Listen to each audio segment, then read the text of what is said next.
and welcome to today's video. And in today's video we will be riding Penny with a bit. We've got a D-ring with some copper rollers.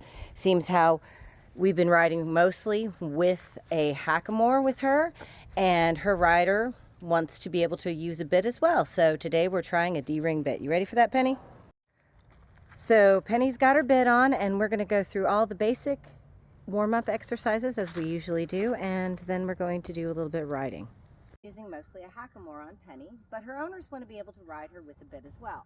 So we have a D-ring Snaffle with copper rollers, and the first thing I'm going to do is see how well she responds to the bit by asking her to flex. Now, I'm only using my thumb and forefinger, which I call picking the flower. It's the most minimal amount of pressure, and she gives very, very nicely. So next, I want to ask her to move the forehand.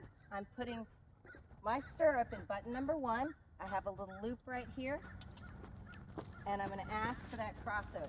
Cross, cross, cross. There we go. Cross, cross, cross. That was excellent. That is so much better than what she's been doing. I'm going to ask her to walk forward. I'm going to use the halter a little bit. I need to kind of get her into position.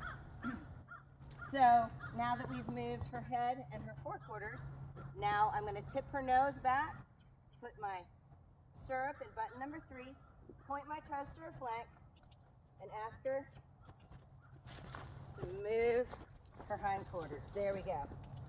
Ultimately, what I want is I want that inside foot, come on, there we go, to just kind of plant itself, and then I know that she's really isolating her hindquarters. So those are the same basic warm-ups we use on the ground, and then we come back in and we use them in the saddle. And we do it on both sides. We're going to be working on some more canter work on a lunge line. Now I'm using a much shorter lunge line, and consequently I do have a rope. So what we're going to be doing is working her in smaller circles. Come on. Now the reason we've been working in such small circles again and again and again is because we want to build up her shoulders. And gradually working in smaller and smaller circles helps them build up the muscles that they need. So when we start asking for a canter, it's much smoother. See, we still have a little bit of hesitation right there, but the idea is to keep her nose tipped in, because you have to pick up that inside shoulder, and keep her back end going on. But I want her to have her natural carriage and her natural way of balancing. Now this is making her work really hard. Come on. And that's why I have the whip, because I know she's a little lazy today. Come on. And I need a little extra motivation. Change of direction, step in front, woo, point the direction I want to go, walk to the side, move my whip, and canter. There we go.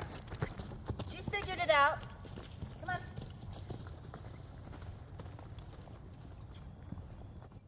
Come on.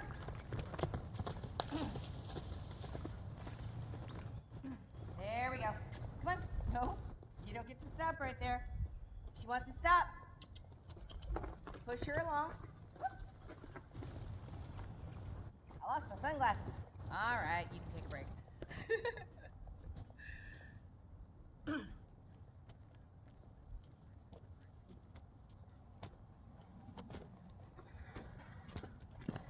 So basically, cantering in circles, and a lot of cantering in circles, increasing and decreasing the size of your circles, is going to help your horse build that muscle, build that top line, especially if they're having to use that inside shoulder and really kind of look at you, but they're still moving in the natural way that they would move.